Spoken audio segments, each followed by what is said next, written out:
Hello दोस्तों, कैसे हैं आप लोग। उम्मीद करता हूं सब घर में होंगे, सब ठीक होंगे, सब ज़बरदस्त होंगे। एक अच्छी खासी रिक्रूटमेंट आ रही है बिहार सरकार की तरफ से। जी हां, पर्यावरण वन एवं जलवायु परिवर्तन विभाग बिहार सरकार में वनरक्षी यानी कि फॉरेस्ट गार्ड के रिक्त पदों पर पुरुष एवं महिलाओं की उम्मीदवारों की सीधी भर्ती होने वाली है।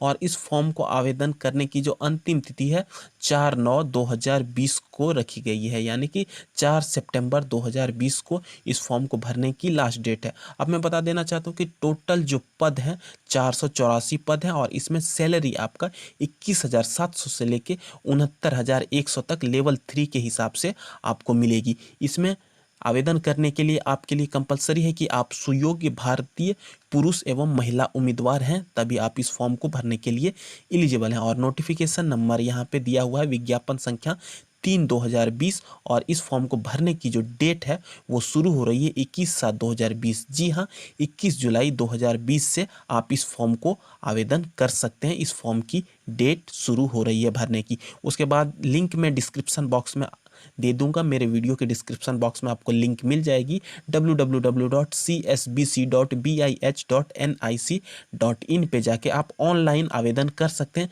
किसी अन्य तरीका से यदि आवेदन करते हैं तो आपका आवेदन स्वीकृत नहीं किया जाएगा, इसको रद्द कर दिया जाएगा। उसके बाद रिक्त पद जो है वो आपका 484 पद है, और जिसमें कि कोटिवार जो संख्या है, यदि सामान्य कैटेगरी के आप हैं, जनरल कैटेगरी की, तो आपके लिए 186 पद है। उसके बाद यदि आप ईडब्ल्यूएस कैटेगरी की हैं तो आपके लिए 41 पद है। और यदि आप अनुसूचित जाति के लिए हैं तो आपके लिए 72 पद है। उसी तरह अनुसूचित जनजाति के लिए 7 पद है।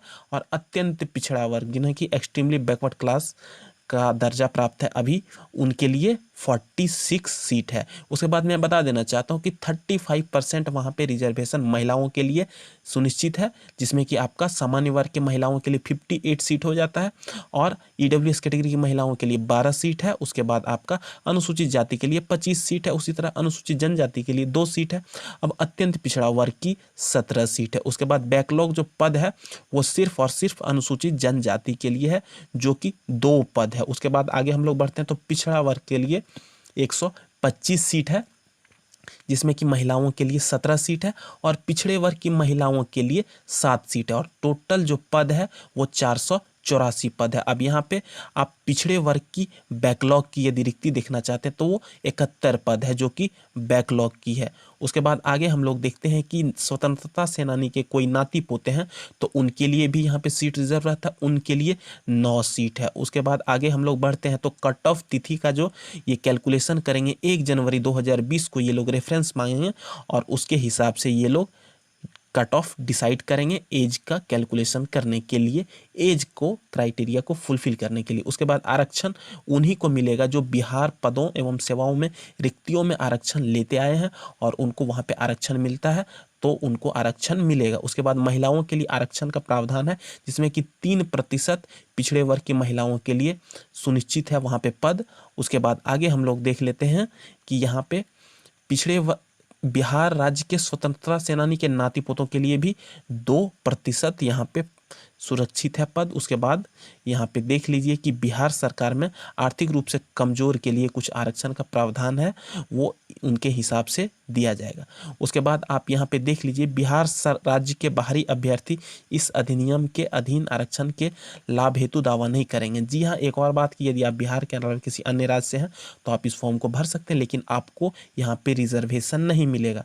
और वनरक्षी पद के लिए आवेदन हेतु पात्रता जो है, एलिजिबिलिटी क्राइटेरिया, आप भारतीय नागरिक हैं तो आप इस फॉर्म को भर सकते हैं। और आपकी शैक्षणिक योग्यता 10+2 लेवल की आपने यदि 10+2 किया है या फिर इससे इक्विवेलेंट कोई और डिग्री ली है, जैसे कि ITI हो गया, डिप्लोमा हो गया, तो आप इस फॉर्म को भरने के लिए एलिजिबल हैं।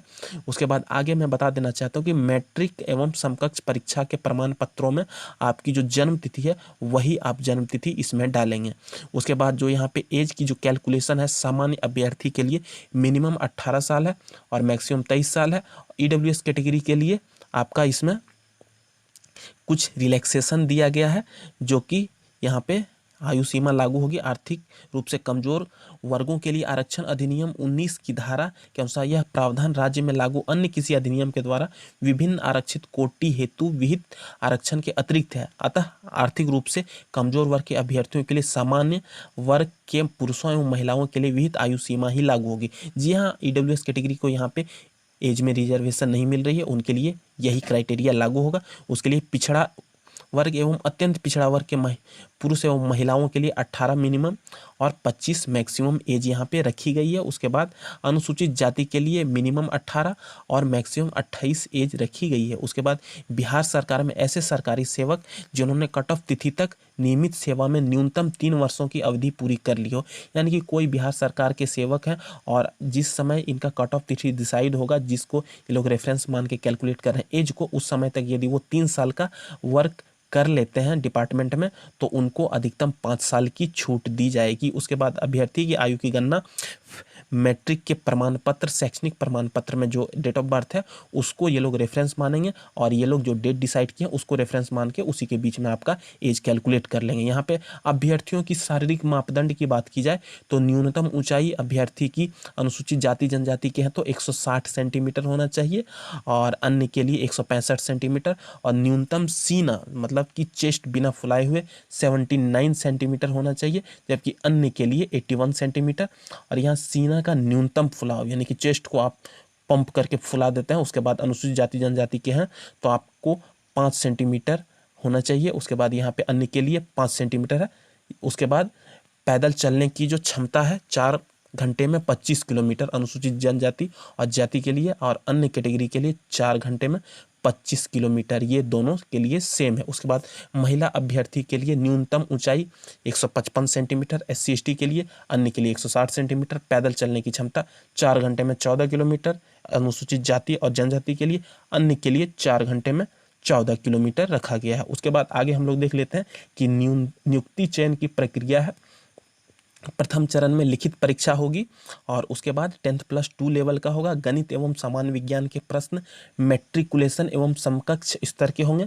हिंदी भाषा के प्रश्न को छोड़कर शेष सभी प्रश्न हिंदी और अंग्रेजी दोनों भाषाओं में रहेंगे। उसके बाद आगे हम लोग देख लेते हैं कि प्रश्न पत्र जो है 2 घंटे का होगा, जो कि कुल 100 क्वेश्चन रहेंगे, बहुविकल्पी टाइप के रहेंगे, MCQ टाइप के। उसके बाद 4 विकल्प आपको दिया जाएगा और 4 अंक दिया जाएगा एक क्वेश्चन के लिए और परीक्षा का कुल अंक जो है 400 अंक होगा। उसके बाद प्रथम भाग में आपका 30 प्रश्न राष्ट्रीय एवं अंतर्राष्ट्रीय महत्व की समसामयिक घटनाओं करंट अफेयर के बारे में होगा और 25 प्रश्न 10वीं स्तर के आधारभूत संख्यन आंकड़ों का निर्वचन के लिए होगा। उसके बाद भाग 3 में आपका 25 प्रश्न सामान्य विज्ञान, पर्यावरण, परिस्थितिकी, जैव विविधता आदि से संबंधित रहेंगे। उसके बाद भाग 4 की बात की जाए तो भाग 4 में अपने विचारों को सही रूप में प्रकट करना तथा गंभीर तर्कपूर्ण गद्य को पढ़ने एवं समझने की योग्यता की परीक्षा की गणना करना है। भाग 4 में 20 प्रश्न हिंदी भाषा के ज्ञान से संबंधित होंगे।